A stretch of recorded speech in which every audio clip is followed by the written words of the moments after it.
você acha que é fluoxetina? É flúor, querido. Por isso que chama fluoxetina, o Prozac. E o Lexotan, o que é? Me fala. E isso que tá... Escuta, isso aqui é muito importante que eu vou te falar agora. Aí você vai no cardiologista ou no clínico geral, ele baixa a pressão. Aí a desgraça está feita. Às vezes até uma diabetes pode acabar, depois que você trata o hipotiroidismo. Eu só estou interessado numa coisa em medicina. Resultado. Então eu estudo e falo, ó, o resultado está aqui, testa. Aí você testa, você vê a diferença. Você tem colocado as dicas do Dr. Lair em prática? Então, conte pra gente as melhorias que o Dr. Lair tem feito em sua vida. Lair Ribeiro é o melhor que está tendo, agora e sempre. Grave em vídeo e mande pelo WhatsApp. Vamos lá, todo mundo vendo. Todo mundo vendo. Tô no... O melhor que está tendo. Para que você usa flúor na pasta de dente? Ou passa a usar a pasta de dente sem flúor, a farmácia aí manipula, ou na farmácia vende já, ou não use nada, pô. Põe a água e escova o dente sem pasta. Qual o problema? Problema nenhum, não. Se você é acostumado, não tem problema nenhum, não. Dos tratamentos dentários e até a presença de flúor em vitaminas infantis, sem falar os remédios, né? O que você acha que é fluoxetina, hein? O que você acha que é fluoxetina? É flúor, querido. Por isso que chama fluoxetina, o Prozac. Por isso que chama fluoxetina. Por isso que engorda. Que causa hipotiroidismo. E o Lexotan, o que é? Me fala. A bromazepam, interessante, né? Você acha que tem um nome broma? Por quê? Porque tem bromo. Porque causa hipotiroidismo. É o mesmo brometo que eu estou falando aqui, por isso que chama bromazepam, porque é feito de bromo. A quantidade de remédio que é feito com halógenos é impressionante. E o médico nunca para pensar nisso. Porque o médico não estuda bioquímica. Você estudou bioquímica no segundo ano de medicina, largou para lá, você vai voltar a gostar da bioquímica. Eu vou trazer você na bioquímica o tempo todo aqui. Dinamarca, Holanda, França, Alemanha, Japão e Inglaterra nunca colocaram flúor na água. Nunca deixaram, porque sabia que era veneno. Sabe qual é o primeiro estado que colocou flúor na água? Onde é que estão os capixabas? Foram vocês. Foi numa cidade no interior do Espírito Santo. Procura perto de Colatina. Como é que chama a cidade maior que tem lá perto de Colatina? Não, não é Linhares, não. Também não. Também não. Tem dois nomes. É dois nomes. Hein? Não. Não apareceu. Eu vou investigar e vou contar para vocês. Começou, a primeira cidade foi no interior de Espírito Santo. A segunda cidade, o segundo lugar foi aqui em São Paulo. São Paulo foi o segundo. Não, não é Vila Velha, não. É perto de Colatina. Eu prometo que eu vou ver qual é. Não, se você falasse o nome, eu diria que é, mas você tem que me falar. Carolina, alguma coisa, não? Carol. O maior.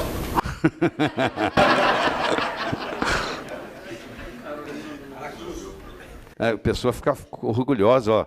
Nossa cidade foi a primeira a colocar flúor. Grandes coisas. Primeiro a ter gente doente. Entendeu? Não é a terra do Roberto Carlos, não. Falando nisso, eu já fui cantar. Eu fui dar aula lá. Aí, eu fui dar aula em Cachoeiro. Sabe aquela época que o prefeito colocou aquele chafariz lá para esfriar? Eu estava lá naquele dia. Não é impressionante, né? No meio da praça. Ligavam meio-dia, não era? Faz muito calor, ele pôs um chafariz. Todo mundo molhava. Molhava todo mundo. Durou o quê? Um mês, né? Tiveram que tirar. Mas aí eu dormi na suíte do Roberto Carlos, que em Cachoeiro tem um hotel que eles fizeram uma suíte, acho que o Roberto Carlos foi lá 2 vezes. A suíte do Roberto Carlos, então eles me cederam a suíte. Bom, deixa eu falar de mucina. Todo paciente com hipotiroidismo, ele vai formando mucina. Se ele formar mucina demais, você lembra da semiologia? Chamamos de mixedema. O que é mixedema? É um excesso de mucina. E eu não estava lá na sua aula de semiologia, mas eu posso te garantir que o professor que deu aula mostrou para você um retrato de uma mulher. Porque Hipotiroidismo é 10 vezes mais comum na mulher do que no homem. Tá? Isso aqui é uma foto rara que eu estou trazendo para você aqui, ó. É de um homem. Esse homem, então, aqui, ele era um cara normal, aqui, ó. Ele desenvolveu hipotiroidismo, ele desenvolve mucina, ele cria papada, ele enche o rosto, olha lá. Ó. E isso que está... Escuta, isso aqui é muito importante que eu vou te falar agora. Isso aqui não está indo só no rosto, não. Isso vai nas artérias e aumenta a resistência periférica. Por isso que o hipotiroidismo vem acompanhado, às vezes, de hipertensão arterial. Quando começa a fumar mucina, a pressão sobe. Sabe por que a pressão sobe? Por um mecanismo de defesa para levar o sangue lá, porque está difícil. Aí você vai no cardiologista ou no clínico geral, ele baixa a pressão. Aí a desgraça está feita. Porque aquela hipertensão ela é compensatória para a pessoa continuar vivendo. Se eu tirar a pressão, o sangue não chega lá porque a mucina aumentou a resistência periférica. Então ela causa hipertensão, ela causa diabetes, porque ela infiltra no pâncreas, ela causa obesidade, a pessoa lá fica obesa. Quando você faz trata o hipotiroidismo, isso aí vai enxugando. Às vezes até uma diabetes pode acabar, depois que você trata o hipotiroidismo. Você vai ver que uma grande parte dos diabéticos tem hipotiroidismo, mas ninguém fez diagnóstico. Porque não se sabe fazer diagnóstico de hipotiroidismo, por incrível que pareça. Você vai provar isso, você vai fazer isso nos seus pacientes, você vai melhorar os seus pacientes, você vai me contar. De fato, quando você falou, eu não acreditei. Mas aí, o que interessa, gente, é resultado. O resto é conversa fiada. Teoria pode ser a mais brilhante. Se ela não funcionou no seu consultório, joga fora. O que interessa é eu só estou interessado numa coisa em medicina. Resultado. Então, eu estudo e falo, o resultado está aqui. Testa. Aí você testa, você vê a diferença. A mucina causa hipertensão, a mucina causa diabetes, a mucina causa obesidade, a mucina aumenta o colesterol, meu Deus, porque ela infiltra no fígado e ela agora não deixa o fígado eliminar o colesterol. Aí o colesterol sobe. Não adianta você ficar tratando o colesterol, trata o hipotiroidismo, pelo amor de Deus, que o colesterol baixa, pô. Olha que coisa impressionante. Eles ficam dando estatina para ver se estão pintando a casa. Lembra da casa? Eu vou trazer essa metáfora muitas vezes para vocês. Estão pintando a casa, só isso. Resolve nada, absolutamente nada. Tá? Diminui os hormônios. Tá? Então, causa... Agora, quando vem diabetes, hipertensão, obesidade, aumento do colesterol, você tem um nome. Chama síndrome X. O Gerald Haven, quando viu isso pela primeira vez, ele chamou de síndrome X. Você conhece hoje com o nome de síndrome metabólica. Por que ela chama X? Porque é um X, olha lá, ó, é um X. Ó. Tem hipertensão, diabetes, obesidade e aumento, e dislipidemia. Tá? Síndrome X. Você vai aprender comigo no 5º módulo que tireoide, pâncreas e adrenais é um órgão só. Isso aqui é igual ao jogo de xadrez. Você mexeu numa peça, você mexe no jogo inteiro. Isso aqui, você mexeu na adrenal, você mexe na tireoide. Você mexeu na tireoide, e assim vai. Você mexe no pâncreas, você mexeu no pâncreas, você mexe... Isso aí mexeu tudo. Isso é muito importante você entender, que esses 3 órgãos, eles funcionam uníssono. Então, por exemplo, se eu tiver um paciente com fadiga adrenal, falar nisso, vocês fizeram... Quantos de vocês ganharam o kit de saliva? Quanto que ele sorteou? Tem uns 20. Vocês já fizeram os exames? Encontrou alguma coisa? Várias, né? Saliva desperta tudo. Quem é que encontrou fadiga adrenal aqui? Aí.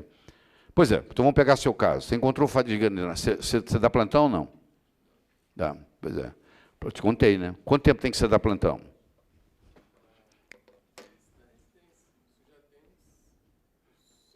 Pois é, a meta que você tem que ter no meu curso aqui é a seguinte: como é que eu vou ganhar dinheiro suficiente para mandar o meu plantão às favas? É isso que você tem que fazer. Você vai um dia chegar para mim e dizer assim, estou lá e parei o plantão. Eu já sei que você evoluiu.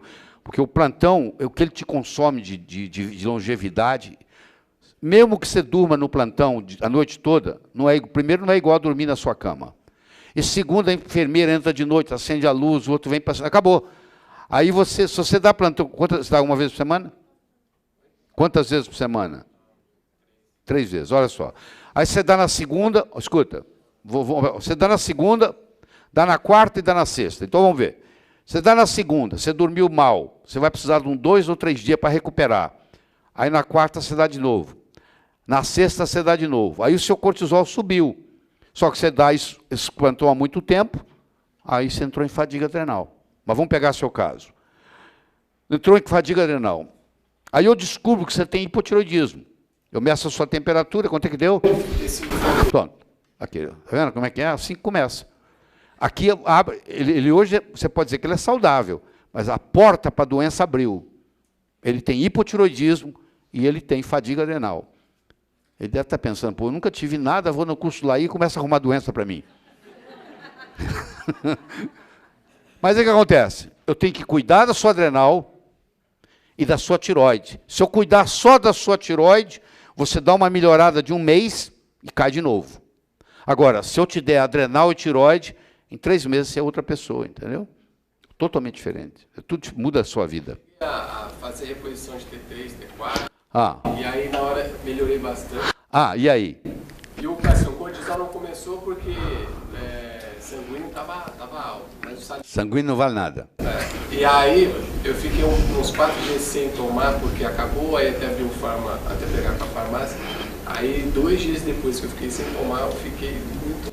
Mas se você tomar só isso e não cuidar da adrenal, a sua tireoide só funciona por um tempo, depois cai de novo. É o cavalo cansado que você está batendo nele, ele chega na esquina e ele cansa mais ainda. Esse caso dele aqui não é dele, não, é típico da maioria dos médicos. É típico. O cara já esgotou a adrenal, entendeu? A maioria das pessoas que chegam aqui, e em todo lugar, é a doença mais comum que vai entrar no seu consultório, é fadiga adrenal. E conversa com os endocrinologistas, eles não têm esse diagnóstico. Para eles, estão esperando, sabe o quê? Estão esperando que a comissão lá decida se isso é doença ou não. Não, eu não trato porque não falaram ainda que é doença. Que maravilha. Fica esperando. Eles têm que reunir um grupo de burocratas em volta de uma mesa para decidir se é doença ou não. Só pode tratar se for doença. Agora, olha que coisa absurda. O paciente está ali, a sintomatologia está ali, o exame está na sua mão. Não, eu não posso tratar, porque eu não sei se isso é doença. Enquanto isso, quem é tratado, cura. Agora, se você não cura isso aqui, isso aqui é a porta de entrada de toda doença. O paciente chegou doente na sua consultório, você pode estar certo que ele tem a tríade 1, que é adrenal, tireoide, pâncreas, está comprometida. Geralmente, ou ele tem problema num, problema no outro, ou nos 3. Mas é aí que abre a oportunidade para a doença. Eu vou lá e fecho essa porta, é a primeira. Por onde você começa? Começa pela tríade 1. Aí eu vou lá, tireoide. Tiroidite Hashimoto. Será que é intestino? Deixa eu ver, leaky gut syndrome. Eu começo. Será que é dente? Será que é parasita? Aí vai investigando aquilo que você está aprendendo, assim, das rodinhas rodando, né? Aí você chega lá. Mas vai terminar, isso aqui é fundamental de ser